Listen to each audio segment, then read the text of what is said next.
Okay, it's Tuesday, early. I'm not ready for the day. You'd think I would get cleaned up and like shine up and turn on the lights or do something, but I wouldn't feel authentic doing that because I'm just talking myself through something before I even start my day. So here I am giving myself a pep talk, and I talk to myself. I don't talk to the camera because as soon as I do that, I start to think about how I'm not talking to myself. So I'm going back over here. A lot is changing. A lot has changed. October was pretty different. I keep feeling the need to do a recap, and not of my life, but just like the tarot cards that I've had, because they align with what's going on, and I think they offered some good advice. So I kind of want to go backward for a little bit to catch up with where I am now, because I appreciate the themes for each week to focus on whatever it is that needs to be looked at. Like I always take it as a highlight for have you considered this, and then taking it into my journal or just being mindful of the lessons attached. So a couple of months ago, and it's been going on since then, I've been followed by the Ten of Wands. And when I say I'm being followed, like I have a number of different decks. I have one sitting here that I want to shuffle. I usually shuffle like once a day, sometimes twice. If I'm anxious, I'll just shuffle mindlessly. I have a deck by my coffee maker, like I just randomly shuffle and see what the message is. It's like a fortune cookie. But the Ten of Wands was popping out either first card, which is creepy, top three, or within the usual 9 that I shuffle. I like to do 3, 3, like 3 rows of 3. Anyway, loud and clear, this message. You look at the picture and it makes sense. I think the world is in it. Like we're all just doing what we can to get through each day, taking one step at a time, trying to remain hopeful. There's times when we're burnt out and pissed off, and we're carrying way more responsibilities than necessary. Like the hard work we're putting in, I know everybody feels it in the economy. It's like, what's the point? I'm always struggling. I'm never catching up. It's never like the finish line or the town that the person is walking to in the card. It's at a distance, and it reminds me of when you get that feeling of like seeing the end is kind of near and it just keeps moving away from you as you move closer to it. That can sometimes feel like what the Ten of Wands is about. But you can trick it. You can change those wands into 10 aces. You can motivate yourself. You can inspire yourself. You can power through, so long as you're not wasting your energy. Like don't burn out over nothing. But if you can ride the wave when it comes to being inspired and hopeful and all of those things, I think it's best to soak that up while you have it and go for it and chase it, even if it is a lot of work. It's all about one step at a time. I try to remind myself that even if I have like a goal and there's things that I want to do, there's times where I second guess it and I fall back, or I prioritize other things and put it dead last. And it's like that deadline or that I guess that goal ends up distancing itself. And depending how we speak to ourselves, we could say we're never getting there, or we could say, like, I need to go about it this way. Instead, if you're not getting there, try a different method.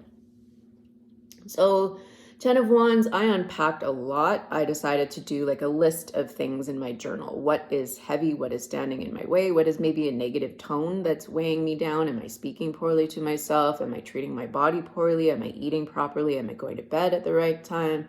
Like all of these self-care things just kind of trickle in. But what is that heaviness? Is there a heaviness that's hanging on from the past? Like look at all the chunks and chapters of your life. Is there anything that kind of weighs you down? And is it attached to the way that you talk to yourself? Is there a different way of doing things? Maybe you can learn more about the ways in which you struggle without being hard on yourself. Like we're not fucking perfect. There's a lot to do in this world. So some of the areas that I looked at in the 10 of Wands, like taking accountability, there was people pleasing. When I worked for myself, it was just constant putting everyone in front of me and burning myself out and resenting the experience because I wasn't treating myself well at all. I had no boundaries. So boundaries had to come into play. Where do I give my energy? Because the thing that I'm appreciating about what's going on in the world, like with so much crap going on, I feel like we're learning to cut the bullshit. Like there's just no time for it. I can't pretend I can't even overextend if I want to. If I don't want to work with somebody, or if I don't even like somebody, or I don't want to communicate, or I don't want to like give to anything, I don't. I can't. I don't have it. So something that has been changing in my life, like an example, is people who drag me down. And some of these people, like when I look back in time at all the people that like I used to be friends with, for example, and this makes me think of that friend who contacts you and your energy drops and you go, oh, I'm going to have to do something with them. Normally I would do something with them to make them happy, but now I'm like, no, I don't have anything in my tank that is even willing to bother trying to pretend that I want to be around this. Like it's not for me. And maybe that's not the greatest feeling, and I do feel bad sometimes where I look at a friendship and I think, oh yeah, no. But it comes with healing. Sometimes we just outgrow certain situations, or we just don't like align with people anymore. And be mindful of the fact that even if it is for the better and you feel yourself like moving forward and not needing to over explain, because you don't have to explain. There's no time to explain. It's just not that I believe in ghosting. I firmly believe that if you don't want to give your energy to something because you just absolutely don't have it and you have your own distress, that's fine. That's totally fine. And maybe you can explain it to this person, but you don't have to explain. Needing to explain is something that I've always put on my shoulders. So that 10 of Wands, it was like, ooh, I'm being mindful here. Even with my work, like I'm reshaping my career path a little bit. And I catch myself trying to over explain it or label it or put it in a position that I'm trying to make it something that it's not suddenly. And it's like, no, keep all of this in order. The 10 of Wands can be ordered, just to say, these are all my priorities. These are my goals. Like when it becomes that motivating Wands energy, the 10 of Wands is really fantastic. Because the Wands suit is all about creativity. So to think that you have a bouquet of ideas, like that's awesome. It's just how do you not ruin it? How do you not burn out? How do you not try and swallow it whole and do it all at once, or do it all on your own? There's some places where I've needed to ask for help, and I'm so grateful to receive and to give back, and it's just this equal give and take. It's very motivating, and it's helping me grow, and I see who's supporting my growth, etc. So we got 10 of Wands kind of out of the way. Not really. So as a break from this card, I ended up getting the 8 of Swords. And if we look at this picture, it's not the nicest break. I sort of grumbled when I got this card because I thought it's so gray, it's so boring. When I get the gray swordsy kind of cards, or just the gray sky cards, I feel bored because the illustration itself is just so boring. But I also get the clear message of the 8 of Swords. She's surrounded by swords, or she thinks so. She's keeping herself trapped. Her legs are free so she can fucking move, but she's keeping herself stuck. So I have to ask myself, where am I unnecessarily like buckling or dragging my feet? And I'm a Taurus sun and moon, so I know that I have the tendency to drag when change is apparent. And I think a lot of people feel that way. Like change is different. And so it's our ego doesn't really like that. It wants things that are familiar, even if the familiarity is in discomfort. Like looking at the picture, she's trapped with these swords, so she thinks. And these swords represent thoughts. So this is like, how are you holding yourself back? You could be caught up in the what ifs. You could be caught up in imposter syndrome. You could be maybe surrounded by people who talk you down and manipulate you to stay in their control. That can happen. And the control aspect comes from change. Some people don't want change and they'll do anything to stop it. And it sucks when your loved ones are caught in the mix of trying to hold you back. And sometimes it's not intentional. It's just they simply want you where, like, don't leave me. But wouldn't they want us to succeed? Of course. So there's going to be some push and pull here. And the thing that I appreciated about learning more about the storytelling of the 8 of Swords, just bringing the picture back up, there's water at her feet. And that is the pathway out. And water represents our emotions. So this is saying more or less, get out of your thoughts and into your feelings. So if it feels right, go for it. There's no logic here. Like if it makes you feel good, do it. No what ifs, nothing, just do it. Trust yourself. I appreciated this card very much. I also like how it turned out. I ended up doing the Pegasus, which gave the card a bit of a sense of power and creative expression, which the card can also be about, because that emotional expression that is leading us forward, it could be a creative, sharing of something, like creating something, expressing yourself, putting it out in the world, being seen. And like Pegasus is held back by this little thread here. And Pegasus is so strong and so like such a symbol of freedom. So to have this little thread that's hanging on, this can be as simple as being tethered to a loss, and we don't want to move forward because we don't want to distance ourselves from it. Meanwhile, like those we've lost would want us to fly and to like experience the best life that we can. So we have to check in and make sure that we're not creating that tension, we're not creating that blockage, and to take accountability for that. Like I look at the places in which I've almost like a little bit of self-sabotage there out of fears of doing well. And that sounds so wrong. I just saw 1111 on my time. But I think it's a pretty natural thing. A lot of people do it. We know we want to be happier. We know we want to be our best. We know we want to do our best. We know we want to achieve a lot of things. But when we get to it, it's like all those swords line up, and it's like, well, this is dumb. We overthink the direction, or I could fail, or all the things that could possibly go wrong for sure. That's our ego trying to protect us. But how we speak to it, how we change the narrative takes some practice. It's just turning the no, I can't into yes, I can.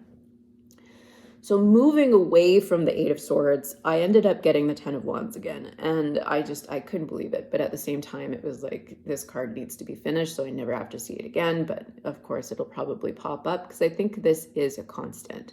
We're always putting our heads down and planning, and responsibility is very clear, and how we keep up and what comes next, etc. It's just what's up. But I drew the rhinoceros. I'm really happy with that. I don't know what to do with the background yet. And I just decided, because I was so sick of this card, I didn't want to ruin the experience. That's a big part of this project for me. I don't want to just wreck it. That's what grown-ups do. Like tell myself, oh, I can't do it, or this is the card that stops me, or I don't even know what, because I've been practicing this so long. I don't think I can stop myself at this point because I'm really excited. And I didn't expect to get here. Like I look back in time to like yesterday, I had a Facebook memory pop up and it was 15 cards in and I had finished the tower and I was so stoked.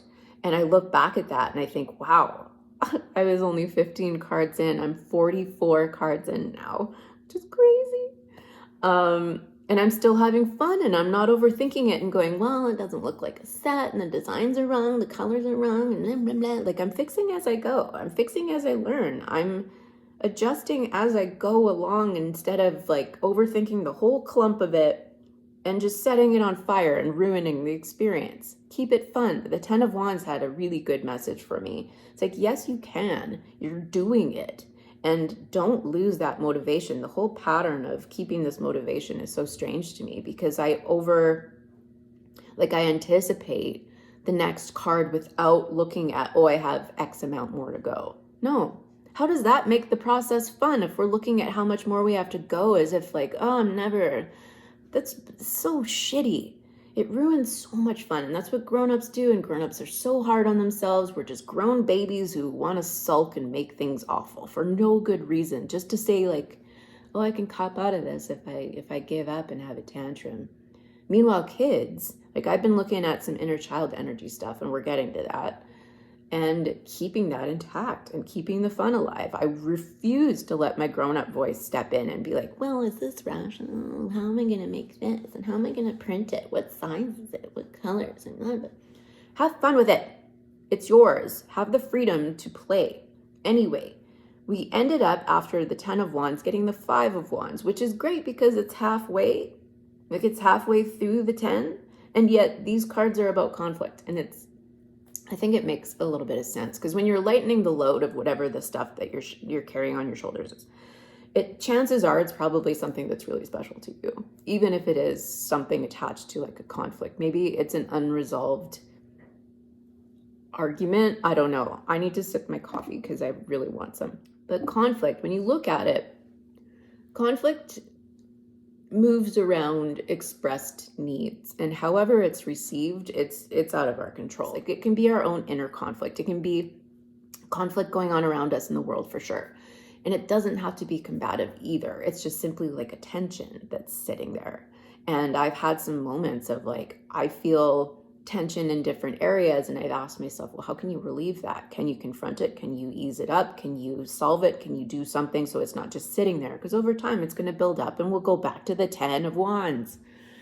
So I appreciate the 5 of Wands and when it surfaced, because I was really in it and needed to look at that. The little red panda made me so happy because I wasn't sure what animal I was going to draw. I thought it was going to be more forceful because it's fire, but then at the same time, it's like, no, sometimes conflict is something that shows up non-threatening and just says, hey, I have this need. The red panda is saying like, hey, back off. And if you don't listen to that, you're going to get the claws and the teeth, and you pushed it to that point. You could just listen. And that's the big learning piece of the 5 of Wands. We need to listen. We need to work together. And the traditional drawing is like 5 people kind of dancing in a circle, clunking sticks, and it doesn't look like they're fighting. They're not, but they're like, what are they doing? And those sticks look pretty heavy. I always call them sticks. Their wands look really heavy. So maybe over time someone gets tired and they're like, what are we doing? Are we fighting? I'm going to knock everyone out. Like, when a feeling isn't addressed, if there is conflict, we can start to project. And we don't want that. We don't want to like start the fights. Anyway, what came after the 5 of Wands? Now I'm catching up and I can't even remember.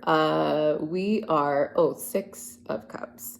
This actually wasn't a shuffled card. This was me revisiting some old cards. And I had remembered my penguins. Like, where would I put them? Because I didn't want to scrap them. They just didn't work for strength. As much as I would like the storytelling behind it, like, I really want to try something else with this. And I was looking at like the grown-up penguin and the little baby penguin, and I thought, this kind of reminds me of the 6 of Cups, where like it's you meeting up with your inner child, or like nostalgia and going back in time, or something from the past, and meeting up in the middle. And I always look at it as a union between our two selves. So going through all of this conflict and setbacks, it's like we check in with ourselves, we realign with who we are. And I've been posting some pictures and stories about my Ode to Self journal, where I started writing little letters to myself as a kid, or just things about me as a kid, and through different areas of my life. Like, I got all my school pictures. I think I've talked about this before, where you grab all your school pictures and you look at those pockets. Like, where was I here? What was my living situation? What was I like? What were my interests? Who were my friends, etc.? Like, what was I really into? And it just brings things up and lets you connect with pieces of yourself maybe you put away, but also reminds you who you are, what you're made of. And not all of it is going to be easy peasy or cute and shiny. It's like once you get into the shadow pockets, I think that's where the real work is done, because we need to connect with those pieces of ourselves. We need to nurture those pieces of ourselves, because chances are, if they are attached to any post-traumatic stress or trauma or anything like that, they probably need safety right now, because we're getting triggered in all directions. And there's times where it feels hopeless. There's times where it feels like, well, this is all there is to life. And I can hear myself when I talk to myself this way, where I just think, well, what's the point? There's no point in trying. Nothing's getting better. Everything sucks. People stink. Like, it turns into this big dump. And that's not necessarily how I feel about the world. But letting that energy out, it's a big journal turd. I've talked about journal turds, where you're just letting out the negative energy. And so you're not carrying it around, because you know what it feels like when you have like a decent poop and you have nowhere to go. Like, I'm thinking of the energy, the irritability, how it drags you down. You don't want to carry that negative energy around. It's the same kind of thing. Like, you need to let it out, and it feels so much better when you do it. So moving along from poop and back into the 6 of Cups, I'm really happy that it worked out the way it did, and I appreciate the card. And I think I'm taking it as a theme for this week, just to reconnect with my little self and say, you know what, I kind of need you, because my little self was very, very confident, very expressive, very creative, very much me, who I am now. But as an adult, I've been through my experiences, and I'm not always as peachy and naive as I was as a kid. And sometimes I'd love that. she was great at escaping and using her imagination and creating these new worlds. And the intention was always to share with other people and to like spread the fun, because grown-ups are so boring. I was actually a kid who cried about growing up. Someone sent me a viral video of a girl who's like, I don't know how old she is. I'm not good at guessing ages, but she's little and she's crying about not wanting to grow up. And that was fully me. So I've read the comments and people were like, I wish I had known. Like, I fucking knew. I knew. I saw grown-ups around me and not one of them was having fun. It was gross. Like, I don't want to grow up and talk about what hurts and what bills have to be paid and like bitch about everything. I guess that explains what I grew up around. But I never liked the tone. I saw so many grown-ups this way. Like, where'd the fun go? Because I don't want to grow up into that. Ugh. So, I mean, I have become one of those, but I don't stay there for too long because my inner child is like, no, no, no, we're not losing this. We're keeping the fun alive. And this is where I look to her for help, because I want to share that superpower. I want to keep that superpower intact, but I'd love to teach other people how to do it for themselves as well. So the Self Journal and Ode to Self, just deep dive into who you are and celebrate all the pieces. When you start to accept the shadows, it's like you almost realize what you've been through and how much you've overcome. The shame toward the shadow, it just disappears. Like, I don't have shame toward my shadow self. I used to. Grade 7, I have a picture. I used to look at this kid and just be so embarrassed. I didn't want anyone to see this picture because I thought, ugh, look how like my neck is slouching, I'm not smiling, my hair, whatever. Like, appearances aside, I am not happy. And I can see it in my eyes that I'm over it.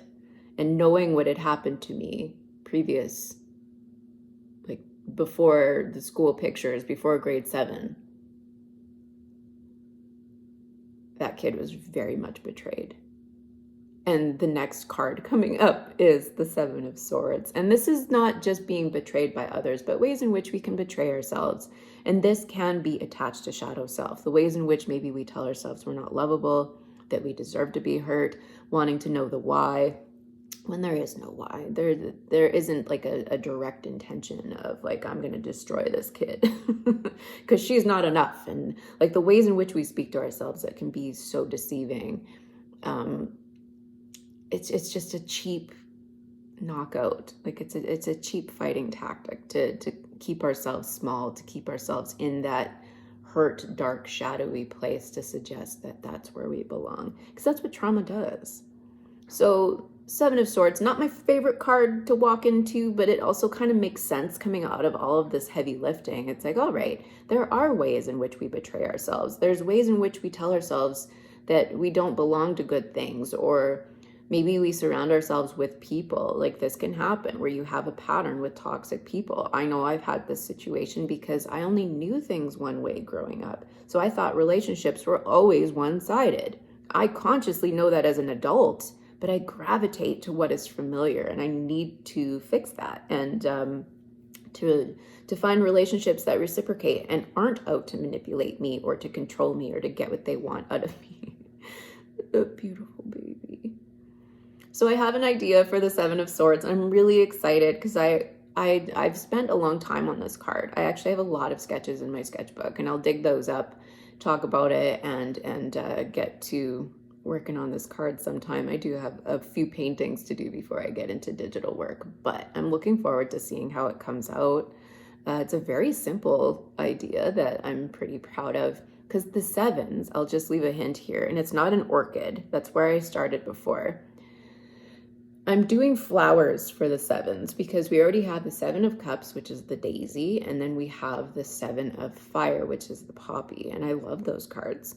So I'm continuing on, no idea what to do for Earth. Earth is getting the shaft right now, not intentionally. I'm just going with what the cards are asking. I thought Earth was going to dominate because that is my team. It's one of the harder ones. The suits are challenging, and I want to get into sharing some of the design pieces, like the colors and how I want it to be kind of uniform, and the progression of each suit. Like, I'm going with kind of like the size of the animal or the seed. Like the earth one is pretty easy to look at, even though I haven't done anything compared to the others. It starts with a seed and ends with a tree. And I like that. But what's in between? It can be really small creatures versus like we have the ladybugs and then we have the squirrel. As it progresses, I want the animals to get bigger, for example. Anyway, the fire suit is dominating. I wasn't expecting it, and yet it kind of makes sense because fire is all about creativity, and that's where it's at. So I'm just happy to see it all come together. Yeah, I'm really proud of myself. And I just want other people to share this, like, excite for what you're capable of doing, especially surrounding your healing work. Like, healing is it's so tedious and it's so discouraging sometimes. It can be a lot, but I feel like when you're really in it, when you're in the deep, dark, hurty, gross stuff, that is actually where the healing is done. It's deceiving. Seven of Swords. It's deceiving when we're in it because we feel like when we're in that lowest of low that we're not getting out of it, that we should be, in a higher vibration. We should be feeling better. We should be feeling this. We should be feeling that. And we suggest that maybe the healing work isn't paying off because it can feel like Groundhog Day when you go right back to that low place. But it's a revisit. It's making sure that we're healing and doing the maintenance and practicing. How do I do maintenance on this when I fall into these positions? It's not to say you, like, all the hard work you've done has, it's just, it hasn't worked, or it's for nothing. I've talked to a few friends here and there where we get back into like that dark patch and we think, like, I just feel like I'm not getting anything done. Like, you are. We just have to keep revisiting because the practice is in how we get out of there and how we actually heal it properly. Not dismissing getting out of there, but actually moving through it and being with those emotions. Because here's the thing, just to recap some of the Ten of Wands stuff. When I first started the Ten of Wands, it was back in July. I was looking at my disappointment. I was really tired of carrying around this disappointment. So what I did, instead of brushing off all these little disappointments, like sweeping it under the rug, I always say, turn it into the welcome mat and let it in, and just say, whenever it wants to show up, it can show up. And without force, I decided, all right, I could hear it. I was projecting it. I was basically in it. I was in this miserable, cynical, yucky bit. That was part of healing it. It wasn't letting it rule me. It was letting it have its say. So when I identified the energy, I would go to my room and I would sit down with my journal and write. I would write directly to that feeling. I would write an interview to that feeling. So I'm asking the questions, but I'm also answering as that feeling. And you could take this as far as you want. It's a really fun kind of creative exercise. If you give your feelings a personality or some sass, maybe they do have something to say. It's interesting when you get into the flow of writing and then read it back and realize, whoa, what? It's kind of like therapy when you're just speaking and finally hearing your words. It's interesting to see what you have to say about it. It might be something that surprises you. So the thing that I'm getting at, though, is that when I welcomed in my disappointment, I thought it showing up was me being disappointed. Like, there it is. Okay, I'm in it. How do I get rid of this? I don't know. I don't even care. And then it'd just be like dumpy about this disappointment.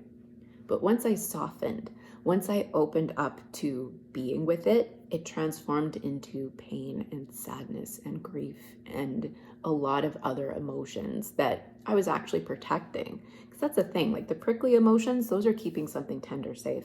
So when I realized that my disappointment was attached to something that really kind of hurt, I had more compassion. I had the ability to accept my disappointment because on the surface, it just comes off as like a jerk. And I thought, all right, I'm just being a dick. Like, things have happened and I'm mad. No, there's more to it. So however you get involved with your feelings, just know that it's probably going to show up in a different form than what we label it as.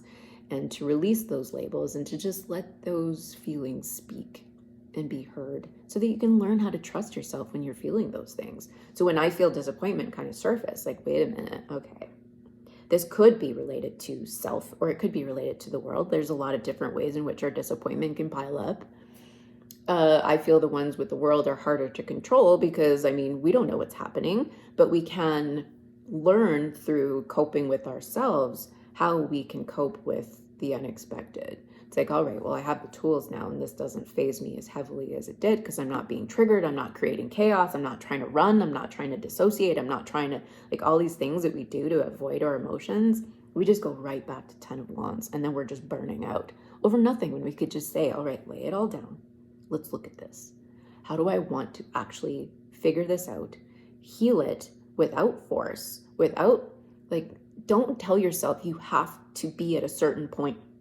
That bugs me. Healing is not linear, no matter what it is. Like, I've had moments with myself where maybe I get sad about a breakup that happened years ago. And it's like, why am I still thinking about that? It was still hurtful. It's still attached to grief. It's still attached to a loss. It's still attached to a lot of heavy things. And that can be attached to sadness, disappointment, anger, frustration, whatever it is. Like, there's so many layers to our sadness and vulnerable emotions. So I felt much better to let disappointment in, because I just thought I was a Debbie Downer. Like, that's the position I put myself in, and that's not fair. Like, this disappointment has something to say. So if I'm trashing it and saying it's a jerk, how is it going to feel welcome? How am I going to heal it if I'm telling it it's wrong, or I'm dissing myself for feeling it at all? It's just unlearning a lot of habits. I think when we feel anything negative, we try and brush it off with a positive right away and move through it, get over it, let it go, blah, blah, blah. Life is more precious than that. That's all I got to say about it. I wish things were as easy to say, yeah, that's done and over, and move along. There's deception in that too. So, yay, deception. Never thought I'd say that. I'm going to end it here because I'm just babbling in circles now. I was going to shuffle, wasn't I? We'll just take one, and then I'll take what's on the top and the bottom of the deck. Ooh, yes. Okay, well, this was on the bottom of the deck already. We got the Sun, but the Ten of Pentacles came out, and I like this because this is what we value. This is like all of the value. This is our growth. This is our legacy. This is the stuff that we find valuable. And it's not even just money. It's like there's generations here. We also have the Ladybugs card, just balancing things out. There's lots to do. And it's a lot of positives when you look at it. The things that you give your attention to, the things that you believe in, the things that you continue to kind of carry within you, they're always there, these positives. It's just a matter of seeing them and exercising them, and how we encourage them in the face of discouraging things. Like, life is really hard, but it doesn't have to be. Just be gentle with yourself. Don't trick yourself into believing it has to be a certain way. And I'm taking my own advice with this too. I appreciate the Seven of Swords right now, as much as I was wondering when that card was going to come out, and just, I don't want to deal with betrayal. Who does? But look in the ways you trick yourself away from your own power. I like it. And I'm really excited to see how this card comes out. It's going to be great. Maybe it'll help me get the sword suit kind of like more unified, because there's some colors and things in there that I want to fix and figure out. It'll all work out.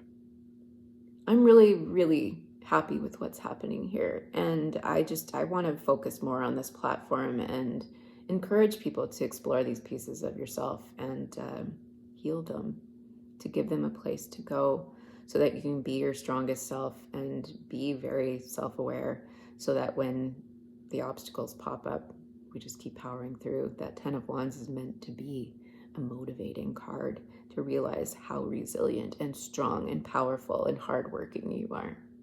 No burnout, please.